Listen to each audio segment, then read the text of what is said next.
Bienvenue à la grande édition de Rwanda TV. Voici les grands titres.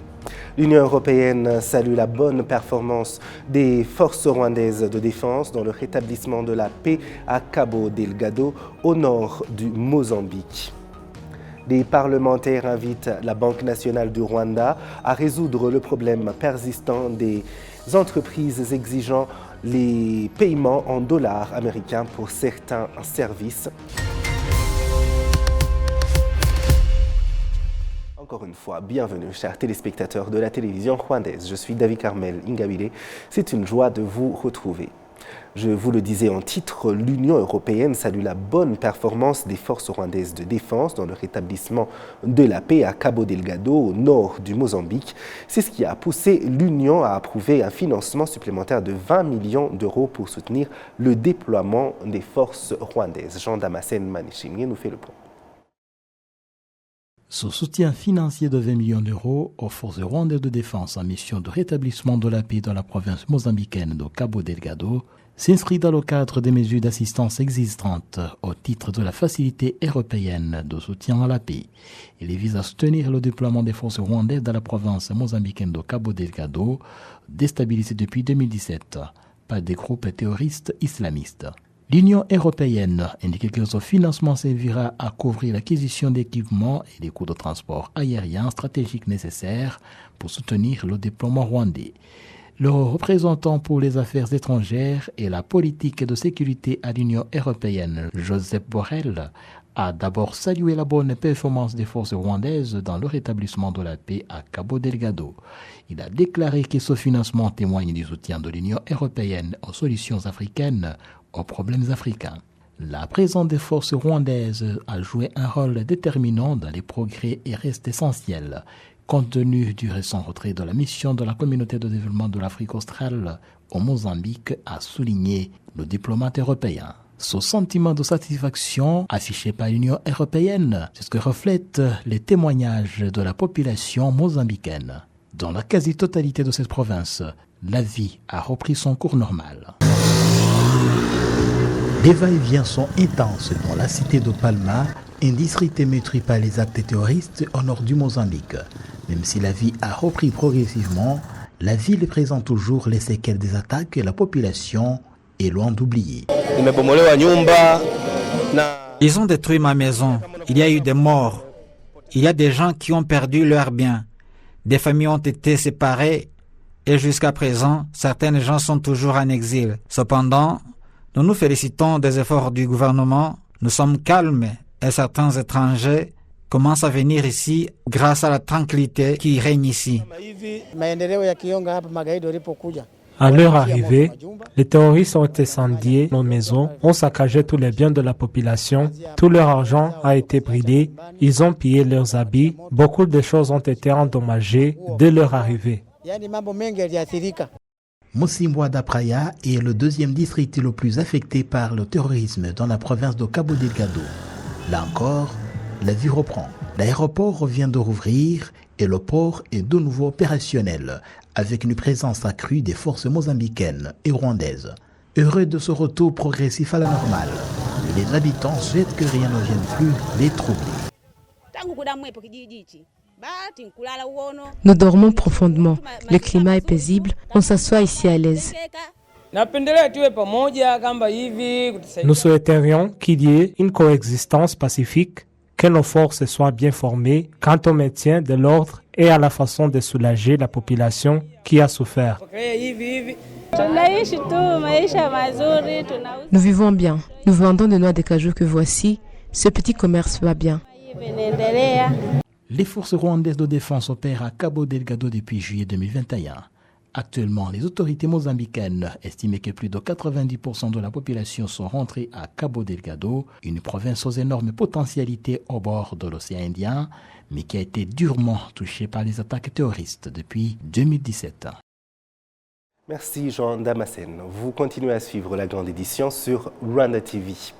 Des parlementaires invitent la Banque nationale du Rwanda, BNR en sigle, à résoudre le problème persistant des entreprises exigeant des paiements en dollars américains pour certains de leurs services et à veiller à ce que les services bancaires soient accessibles dans les langues que le grand public comprend. Kassim Youssouf nous en dit plus. Les membres du Parlement ont ce lundi exprimé leurs préoccupations concernant la pratique croissante des entreprises au Rwanda exigeant des paiements en dollars américains au lieu de la monnaie nationale, une plainte fréquemment exprimée par les commerçants. Cette question a été mise en évidence lors de la présentation du rapport de la Banque nationale du Rwanda, BNR, les députés avertissant que de telles pratiques pourraient constituer un risque pour la stabilité du franc rwandais.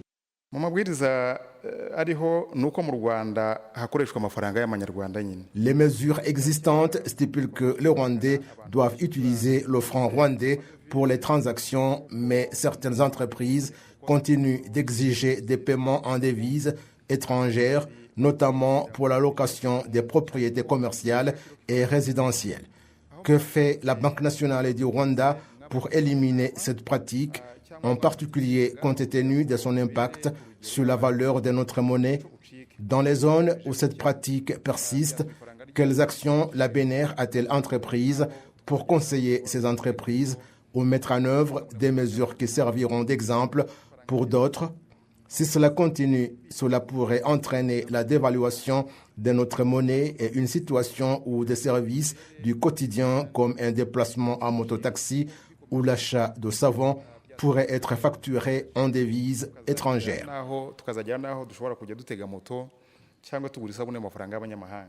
Les parlementaires ont exhorté la Banque nationale du Rwanda à garantir l'utilisation du Kinyarwanda dans la prestation de services financiers au public. Ils ont souligné que la fourniture d'informations dans la langue nationale aiderait les clients à mieux comprendre les termes et conditions des contrats avec les institutions financières régulées par la BNR. En ce qui concerne la langue utilisée pour fournir des services financiers au public, ceci devrait également être offert en Kinyarwanda afin de garantir que les personnes qui préfèrent cette langue puissent facilement accéder à ces services et bien les comprendre. Le Kinyarwanda devrait être présenté de manière claire et simple afin de faciliter la compréhension du public plutôt que de se limiter aux langues étrangères qui nécessitent des interprètes. Le gouverneur de la Banque nationale du Rwanda, John Rwangombwa, a appelé le public à signaler les cas où des entreprises exigent des paiements en dollars américains en assurant que ceux qui se livrent à de telles pratiques devront rendre compte.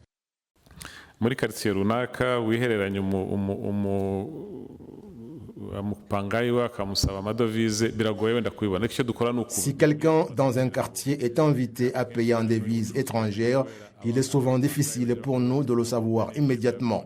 Cependant, lorsque les personnes impliquées dans des activités commerciales sont invitées à payer en devises étrangères, elles informent généralement ce qu'il exige que la politique du pays interdit de telles pratiques et elles se plaignent généralement auprès de nous et c'est ainsi que nous en prenons connaissance et pouvons agir.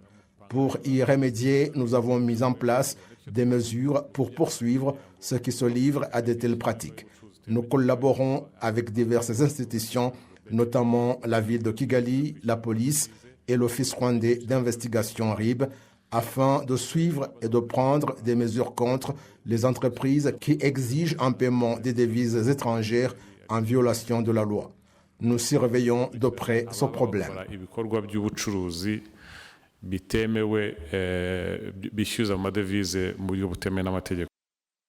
La Banque nationale du Rwanda BNR travaille également à améliorer la disponibilité des documents en Kinyarwanda, en particulier ceux destinés à l'usage public. Le rapport présenté par la Banque nationale du Rwanda au Parlement couvre les activités de la période du 1er juillet 2023 au 30 juin 2024. Chercheurs et experts issus de différents domaines, dont ceux de la sécurité, des sciences et de la santé, sont réunis à Kigali afin d'évaluer leur niveau de préparation à protéger les populations des pays membres de la communauté d'Afrique de l'Est. Kassim Youssouf, encore une fois. L'objectif principal de cette conférence est de discuter de la manière de préserver et de garantir la sécurité des citoyens des pays de la communauté est-africaine. Le général de brigade, Dr Eugène Ngoga, fait observer que cette question doit être abordée à travers plusieurs secteurs, y compris celui de la santé. Il a illustré ses propos en prenant l'exemple du Rwanda de la manière dont il a réussi à maîtriser l'épidémie de la fièvre de Marburg en trouvant des solutions internes et rapides. Currently, our region is facing different outbreaks. Actuellement, notre région est confrontée à divers problèmes, dont la fièvre de Marburg qui a été détectée au Rwanda. Les statistiques montrent que l'augmentation du nombre des cas de cette épidémie était de 23% par rapport à l'impact de l'épidémie depuis 1967. Cela a été rendu possible grâce à une réponse rapide et efficace pour protéger la population. Présentement, aucun cas de fièvre de Marburg n'a été signalé depuis le 29 octobre 2024. No new cases has been reported since 29th of October this year. Le colonel Dang Mayom Manyang, représentant du secrétaire général de la communauté d'Afrique de l'Est, a fait savoir que la question de la sécurité ne doit pas être négligée, d'autant plus que des attaques terroristes continuent de se produire à travers le monde. Il a souligné que la préparation pour contrer ces menaces est essentielle. Notre région n'est pas différente des autres parties du monde parce que nous avons aussi été témoins d'attaques terroristes et avons constaté que les auteurs de ces actes adaptent constamment leurs méthodes et stratégies. Il est donc crucial de comprendre comment ces menaces évoluent et je pense que nous sommes sur la bonne voie en tant que communauté de l'Afrique de l'Est en prenant les mesures nécessaires pour prévenir ces attaques. Le général de brigade, le Dr Ngoga Eugène, abonde également dans le même sens et insiste sur l'importance de l'unité au sein de la communauté est-africaine pour garantir la souveraineté des États membres et la sécurité de leurs citoyens. Through this forum, we are demonstrating the spirit of unity that underpins the EAC. À travers ce forum, nous soulignons aussi que l'unité est la clé de voûte de la communauté est-africaine. Nous avons l'opportunité de mettre en œuvre des stratégies pour nous préparer et renforcer nos capacités à protéger la sécurité de notre région. Cela nous permettra également de résoudre de manière autonome nos propres défis en tant que région. Ce forum des 3 jours qui se tient à Kigali rassemble des chercheurs et des experts dans divers domaines tels que la sécurité, les sciences et la santé pour évaluer le niveau de leur préparation pour assurer la protection des populations des pays membres de la communauté est-africaine. La grande édition continue sur la télévision rwandaise. Les jeunes Rwandais se déclarent conscients de l'importance de bien comprendre l'histoire du génocide perpétré contre les Tutsis au Rwanda, car c'est un outil indispensable dans la lutte contre les négationnistes du dit génocide, en particulier ceux qui se servent des médias sociaux. Gloria Aladukunda nous fait les détails. Actuellement, les propos négationnistes du génocide commis contre les Tutsis au Rwanda s'observent ici et là dans le monde. Ces personnes de mauvaise foi s'appuient notamment sur les médias sociaux pour diffuser leurs opinions. Les jeunes majoritaires sur la toile affirment qu'en se servant des réseaux sociaux à leur tour, peuvent contredire les propos négationnistes. Nous pouvons combattre tous ces négationnistes du génocide en utilisant leurs réseaux sociaux, ce moyen qu'ils utilisent souvent. Si je connais bien l'histoire, je ne peux pas baisser les bras devant celui qui déforme la réalité. Le ministère de l'Unité nationale et de l'engagement civique estime qu'elle a un des outils les plus importants que les jeunes doivent utiliser et de bien connaître l'histoire du Rwanda. Tout d'abord, ils doivent connaître la véritable histoire de leur pays et en tirer des leçons. Nous les encourageons à visiter les sites mémoriaux du génocide, à apprendre leur localisation et à comprendre l'histoire. Chacun de ces sites a une histoire particulière. Il est donc important pour eux d'apprendre et de réfléchir à cette histoire afin de s'assurer que les génocides ne se reproduisent plus. Le directeur général de l'organisation dédiée à la prévention du génocide et des crimes contre l'humanité souligne que l'enseignement de la véritable histoire du Rwanda est un moyen efficace de prévenir le génocide.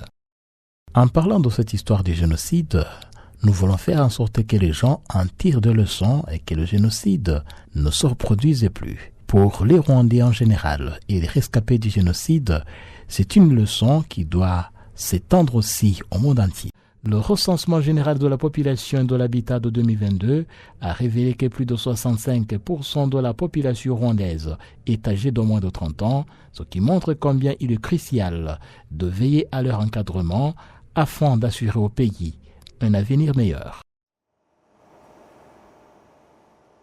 Les étudiants de l'Université du Rwanda estiment que l'acquisition de plus de connaissances qui leur permettent de créer leurs propres emplois constitue une base solide pour leur avenir. Kassim Youssouf.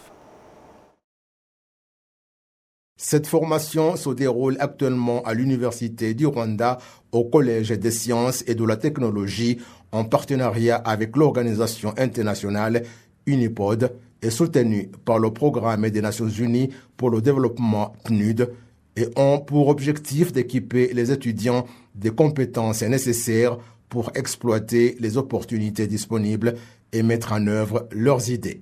Donc après cette formation, avec l'utilisation des machines, j'ai appris comment utiliser les machines et différentes matières, parce que moi je travaille par exemple avec le bronze, mais j'ai appris à comment utiliser le bois par exemple ou d'autres métals pour confectionner des bijoux. Donc les machines m'ont permis de voir comment avec les machines je peux produire plus rapidement mes bijoux et mes accessoires, et puis aussi j'ai appris aussi comment graver mon logo derrière mes différents bijoux. Je pense que déjà l'échange culturel entre le Burkina et le Rwanda est vraiment très très très fort, parce qu'on a des cultures différentes mais qui se rapprochent vraiment. Donc en collaborant avec des personnes ici au Rwanda, ça me permet de repartir avec une expertise. Mais par exemple en venant ici aussi, je partage mon savoir-faire et ce que je fais au Burkina, et je le partage ici au Rwanda avec les personnes ici pour qu'eux aussi puissent le mettre dans leurs différentes entreprises. Le docteur Ndikoumana Raymond, vice-recteur adjoint chargé de la planification stratégique et de l'administration à l'Université du Rwanda, explique l'importance de cette formation pour les étudiants. Ce que nous attendons donc, ce n'est pas de dire que ces projets seront terminés cette année, mais plutôt de montrer où en sont ces projets. Certains ont bien progressé et d'autres ont même remporté différents prix. Nous espérons que l'année prochaine, nous pourrons montrer que ces projets ont été gradués ou qu'ils sont terminés, c'est-à-dire qu'ils ont atteint le niveau d'être un business.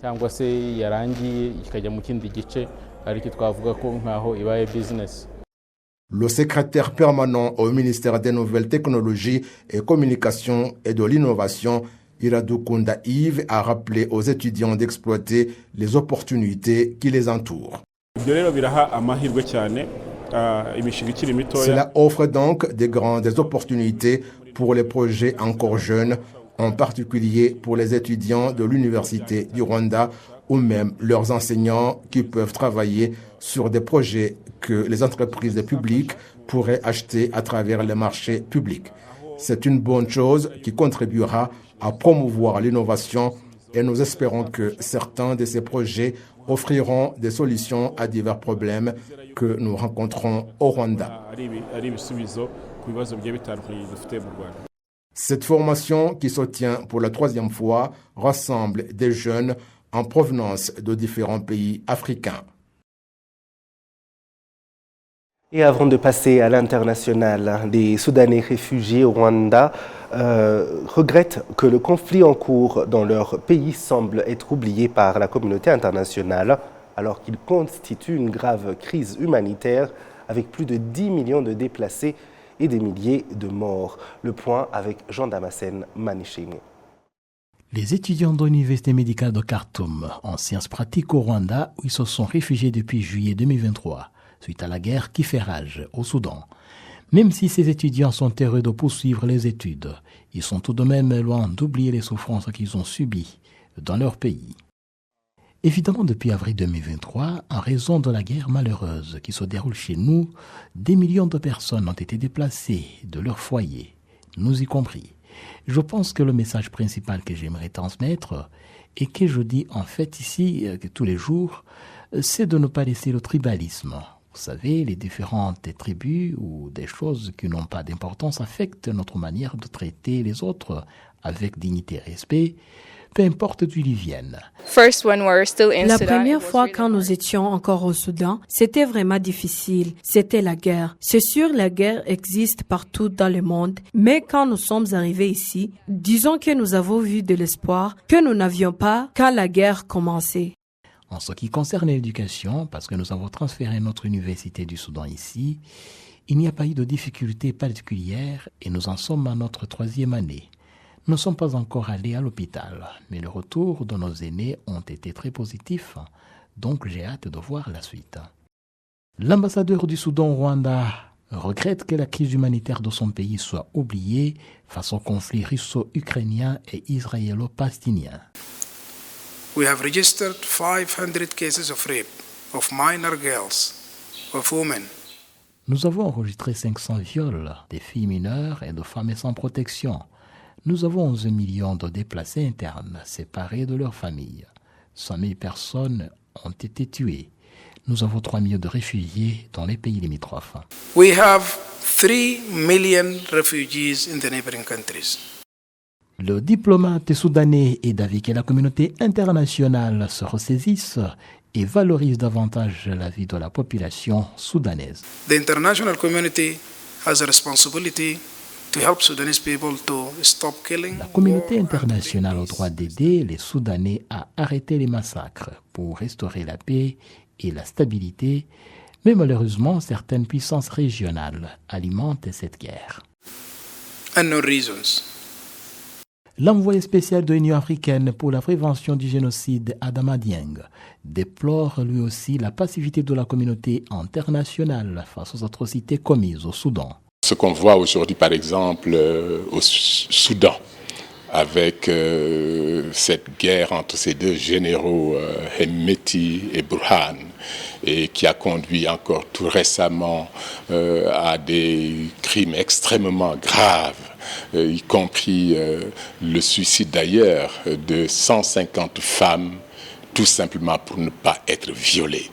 Et nous n'avons pas le droit de garder le silence. Nous devons avant tout dénoncer ces atrocités. Aujourd'hui, on estime à plus de 4000 les réfugiés soudanais au Rwanda, avec plus de 1400 étudiants qui poursuivent les études dans le pays, dont ceux de l'Université médicale de Khartoum, qui s'est installée récemment au Rwanda.